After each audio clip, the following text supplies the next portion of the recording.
This week, a shocking murder scene on the Upper West Side.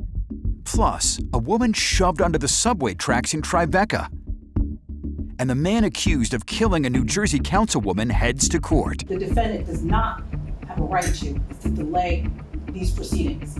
Right now, Fox 5's Crime in the City.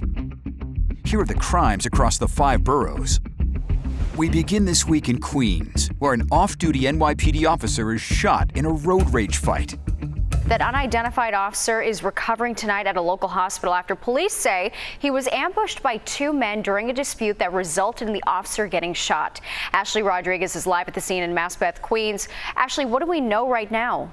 Well, we can tell you that those 2 men are in custody, and police say they knew that when they were beating and punching and kicking the off-duty officer, they knew he was a cop, but they kept going, even reaching for his gun, trying to get it out of the holster in broad daylight. A suspect sits in an ambulance, desperately trying to explain why he and another man, his brother, allegedly ambushed and beat up an off-duty officer on the side of Queens Boulevard Wednesday. It all started around 12:45. The off-duty officer was on Queens Boulevard when he noticed a white minivan blocking the intersection. Words were exchanged between the officer and the driver. The officer continued on his way until the driver of the minivan pulled up again. The male in the white vehicle had words with our MOS again, and a second male who was on foot ran up behind off-duty MOS's vehicle and smashed his window. The officer gets out, draws his firearm, and tells the 2 men they're under arrest. He calls 911, then reholsters his gun and tries to hold down the suspects with his hands while waiting for backup. The suspect starts to fight back, and they get into a struggle. The second man puts the officer in a chokehold while the other starts beating him. The officer is gripping, trying to hold on to his gun when it fires. Police arrive to find a bleeding officer shot in the thigh.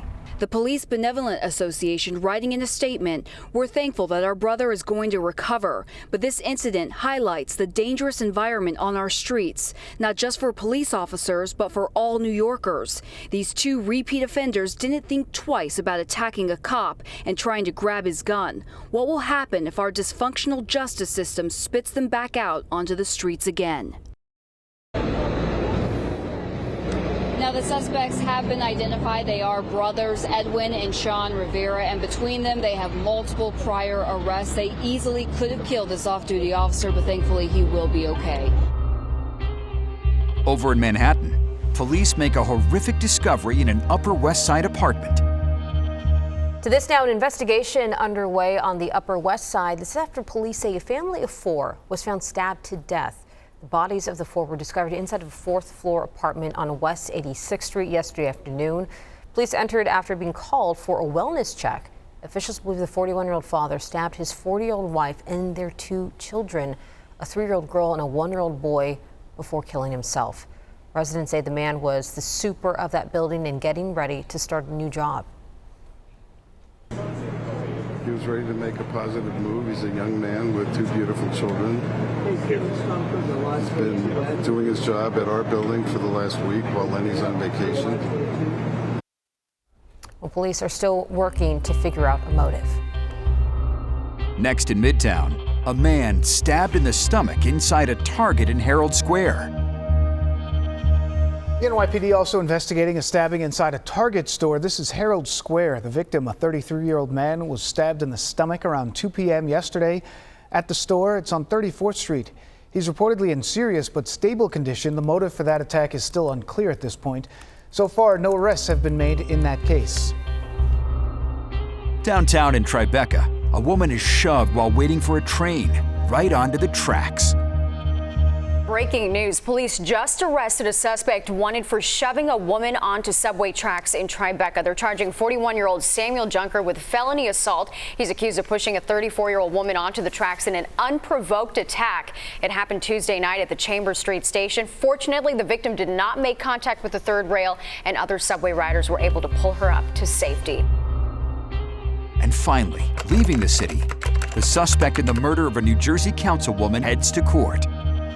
The man accused of killing a New Jersey councilwoman appeared before a judge, but what questions still linger 6 months after her murder. Fox 5's Antoine Lewis was inside the courthouse in New Brunswick as the hearing played out. During his detention hearing Monday, a judge ordered that 29-year-old Rashid Bynum shall remain behind bars in Middlesex County. Bynum is accused of killing Sayreville, New Jersey City Councilwoman Eunice Jumfor back in February. Jumfor was gunned down while sitting in her car outside of her home. Prosecutors say 14 shell casings were recovered from the scene. Authorities say after her murder, Rashid Bynum fled to Virginia, where he is from. Investigators were able to track him through several electronic footprints, including cell phone location and the EasyPass device on the vehicle. Evidence his attorney called circumstantial, while asking for a continuance to better review the evidence list submitted by prosecutors. In order to review the discovery because of 6,000 pages, I would think that we would need at least 60 days to do that.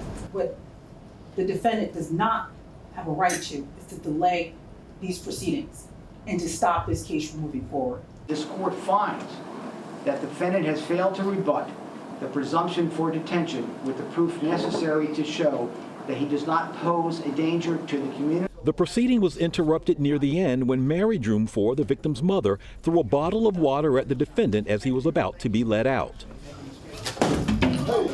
John Wisniewski is the family's attorney. This is the first time they've been in close proximity to the individual who's accused of taking their daughter's life.